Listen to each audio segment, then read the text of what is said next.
Om Swastiastu, salam hormat untuk Bapak Ibu dosen yang sedang menonton, dan ucapan terima kasih banyak untuk teman-teman semua yang sudah menonton. Perkenalkan, nama saya Putu Gede Adi Purusama Mayoranata, NIM 186212233, kelas reguler B. Mahasiswa Fakultas Arsitektur Universitas Muhammadiyah semester 5. Kali ini saya akan menjelaskan tentang tugas saya di mata kuliah Desain Arsitektur 4, yaitu tentang mendesain bangunan fasilitas kesehatan atau lebih tepatnya adalah puskesmas. Untuk site-nya sendiri, saya mendapatkan site di dekat Puskesmas Petang 1 atau lebih tepatnya di Jalan I Gusti Ngurah Rai, Kecamatan Petang, Kabupaten Badung, Bali. Selanjutnya, saya akan menjelaskan tentang perancangan dan perencanaan dari puskesmas yang saya desain. Baik, untuk yang pertama saya akan menjelaskan tema dan konsep. Tema dan konsep pada desain yang saya gunakan itu sesuai dengan kelompok, yaitu temanya tropis, sedangkan konsep adalah healthy and tropical building. Untuk tema sendiri tropis, kenapa kami memilih tropis? Karena sesuai dengan lokasi site yang dimana iklimnya memiliki curah hujan yang tinggi, serta untuk pencahayaan matahari juga memadai, dan juga faktor dari lingkungan di sekitarnya yang masih asri. Selain itu, melihat dengan fungsi sebagai bangunan yang mengutamakan kesehatan, di mana itu merupakan fasilitas kesehatan, maka cahaya dan penghawaan sangat diutamakan. Dan tema tropis ini merupakan yang paling tepat untuk memaksimalkan pencahayaan serta penghawaan. Konsepnya yaitu healthy and tropical building. Konsep sendiri dipilih sesuai dengan fungsi utama bangunan tersebut, yaitu untuk fasilitas kesehatan. Dengan menggunakan bangunan tropis, maka pemanfaatan pencahayaan alami dan bangunan buatan seperti yang saya jelaskan tadi dapat dimaksimalkan. Dengan harapannya sendiri yaitu kesehatan pada penghuni bangunan itu dapat terjamin. Kita lanjut pada zoning. Untuk zoning sendiri dapat dilihat bentuk site-nya. Zoning yang merah adalah merupakan area publik yang saya rancang berdekatan dengan jalan raya. Masuk lebih ke dalam lagi yaitu area privat, di mana area privat ini merupakan inti dari bangunan yang saya akan rancang. Dan untuk semi publik ini adalah area outdoor di bagian belakang. Untuk ruangannya sendiri, publiknya itu adalah parkiran, UGD, IGD, ruang tunggu, ruang poli lansia, poli anak, dan kantin. Semi publik yaitu ruang farmasi, apotek, administrasi, dan dapur. Untuk privatnya sendiri, ruang logistik bersalin, ruang rawat inap, ruang poli gigi, ruang poli mata, ruang konseling, ruang taksi, laboratorium, kepala puskesmas, ruang poli gizi, ruang istirahat staf, ruang TBC, dan toilet. Dasar pertimbangan yang saya buat yaitu pengelompokan ruang, hubungan ruang, jarak pada ruang, serta jenis ruang tersebut. Lanjut pada entrance. Untuk mengetahui letak entrance pada bangunan dan ruang sesuai dengan hubungannya, fungsi dan sifat ruang tersebut. Dilihat pada bentuk site bahwa entrance saya taruh di utara, di mana entrance terdiri dari satu pintu untuk keluar serta masuknya. Desain dari entrance ini memakai konsep dan tema yaitu tropis dan terbuka seperti pada gambar contoh. Namun pada gambar contoh di bagian hijau ini menggunakan material kayu, sedangkan saya mengganti material hijau ini menjadi material kaca untuk membuat kesan lebih terbuka lagi, yaitu sebagai salah satu fasilitas kesehatan pemerintah, maka saya tidak merancangnya untuk terlalu tertutup. Dan next, pola massa. Pola massa dibuat untuk mengetahui bentuk bangunan dalam tapak serta menentukan sirkulasi yang ada pada site. Yang pertama kita bisa lihat ini adalah bentuk bangunan. Di sini saya merancang bangunan servis dan di sini adalah bangunan utama. Untuk pola massa yang saya gunakan itu adalah kombinasi dari pola massa aksial dan pola massa cluster. Karena pada bangunan ini hampir semua kegiatan dan sirkulasinya terjadi pada setiap bangunan yang dibagi berdasarkan kelompok fungsinya. Kita next. Ya, ini adalah sirkulasi. Sirkulasi dibuat untuk mengetahui dan melihat bagaimana bentuk bangunan yang akan dirancang serta efek cahaya, udara, atau penghawaan berikut dengan sirkulasi vertikalnya. Yang hijau ini adalah merupakan sirkulasi kendaraan. Dan yang merah adalah sirkulasi civitas atau pergerakan manusia. Dilengkapi dengan sirkulasi matahari berwarna kuning dan sirkulasi udara berwarna biru. Untuk sirkulasi vertikalnya sendiri itu ada dua, yaitu tangga serta ram. Dasar pertimbangan saya membuat sirkulasi ini adalah pengelompok ruangnya, hubungan antar ruang, jarak antar ruang, dan jenis ruangnya. Kita next. Untuk ruang luarnya, ruang luar terdiri dari dua, yaitu softscape serta hardscape. Softscape-nya itu biasanya memiliki sifat yang tidak sulit dapat berubah-ubah. Elemen lunak ini masuk dalam kategori makhluk hidup atau dikenal sebagai biotik. Spesifiknya adalah tanaman.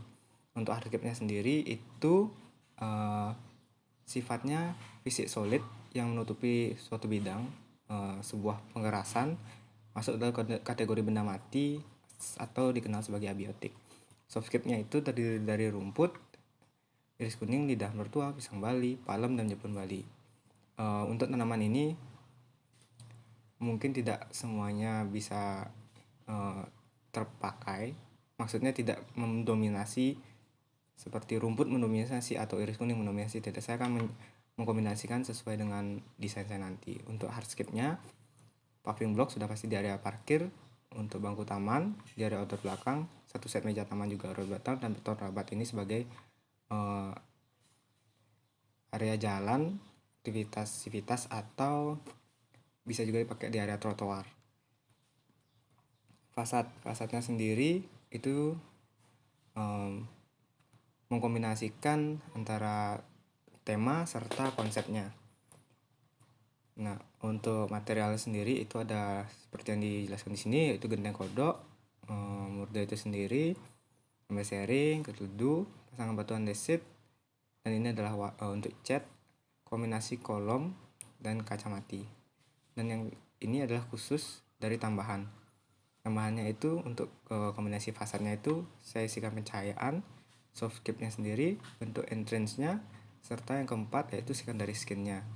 Secondary skin digunakan untuk mengurangi panas yang memancar terlalu keras ke dalam bangunan, serta dapat menambah kesan tropis pada desain fasad bangunan tersebut.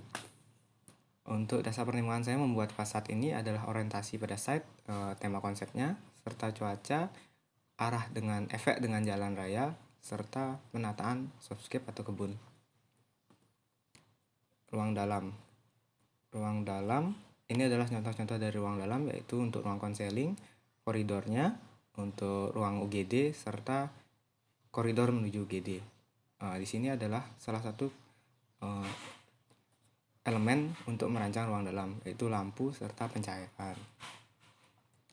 Ini adalah ruang bermain anak, ruang tunggu, apotek dalam puskesmas, serta kamar rawat inapnya. Next, inilah struktur yang saya gunakan untuk pondasi, yaitu struktur lapak. Mengapa menggunakan struktur lapak? Karena site yang sebelumnya sebelum menjadi site puskesmas itu adalah sawah, di mana kontur dari tanah sawah itu lumayan berair. Jadi untuk memperkuatnya saya menggunakan pondasi telapak serta board pile. Ini adalah bagian dari utilitasnya. Seperti biasa untuk utilitas dari sebuah bangunan. Nah, yang khusus dari bangunan puskesmas ini adalah limbah medisnya. Ini adalah salah satu keterangan dari proses pengolahan limbah medis dari puskesmas ini. Inilah desain dari set plan-nya. adalah desain untuk layoutnya. Dapat dilihat di sini di area parkir, ini adalah ruang servis, parkir kendaraan sepeda motor, parkir kendaraan mobil, dan parkir ambulans. Ini adalah area taman belakang atau outdoor belakang, dan ini adalah outdoor depan. Nah, ini adalah denah untuk lantai 1, serta denah untuk lantai 2. Inilah fasad yang saya rancang untuk puskesmas ini. Inilah tampak depannya. Bagaimana bisa dilihat, ini adalah parkiran untuk mobil ambulansnya. Ini adalah area untuk masuk ke dalam lobi. Nah, ini tampak samping, dari mana di sini adalah jalan yang langsung mengarah ke arah jalan. Ini adalah secondary skin yang terbuat dari kayu itu. Ini adalah full untuk material kaca. Untuk tampak belakang di sini bisa dilihat, ini adalah ramnya, seberapa curam ramnya, serta ini adalah balkon. Ini juga balkon. Nah, ini adalah parkir ambulansnya di depan UGD tepat. Potongan dari desainnya dapat dilihat penggunaan pondasi borpal dan telapak. Potongan BB serta detail arsitektur, yaitu saya menggunakan detail arsitekturnya itu adalah area bagian parkir dari mobil ambulans. Jadi ini terletak tepat di depan UGD, langsung terlihat dari jalan, dan juga ini adalah menghiasi fasad tampak depannya. 3D interior sendiri, yang pertama di pojok kiri atas ini adalah area lobby. Bagaimana dapat dilihat pencahayaan area lobby, penataan furniture, serta letak meja resepsionis. Lanjut pojok kanan atas, ini adalah salah satu contoh untuk area poli. Di sini terdapat ruang untuk sofa, di mana terjadi percakapan antara pasien serta dokternya. Ini adalah meja periksa atau tempat tidur periksa. Lanjut ke tengah, di tengah ini adalah ruang UGD-nya, di mana di sini adalah pintu masuk UGD, bertepat di depan parkir ambulans itu. Ini adalah meja resepsionis dari UGD.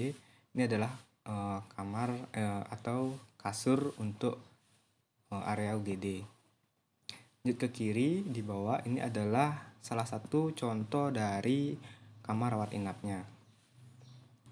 Dan ke kanan ini adalah area santai atau ruang pelayanan. Di sini terdapat ruang pelayanan serta di sini adalah area bersantai.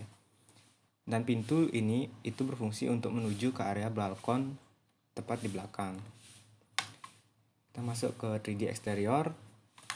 Untuk 3D eksteriornya ini, yang pertama di kiri atas ini dapat dilihat, ini adalah tampak samping yang tadi saya jelaskan, menggunakan material kaca serta secondary skin kayu. Ini adalah area depan UGD atau parkir ambulans, parkir kendaraan, dan juga sebelah sini parkir motor.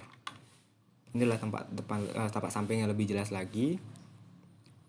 Untuk yang pagar itu yang saya jelaskan bahwa saya menggunakan kaca agar lebih terkesan terbuka dan area publik. Ini adalah tampak belakang, area belakang tadi, yaitu outdoornya. Di sini terdapat susunan kursi-kursi dan meja serta balkonnya. Ya, ini tampak atas perspektif mata burung, dan juga ini tampak depannya, dimana dapat dilihat ini parkir mobilnya. Ini adalah parkir ambulan dan bangunan yang saya detail arsitekturnya tadi. Sekian dari skematik desain saya lanjutkan dengan video animasi 3D saya.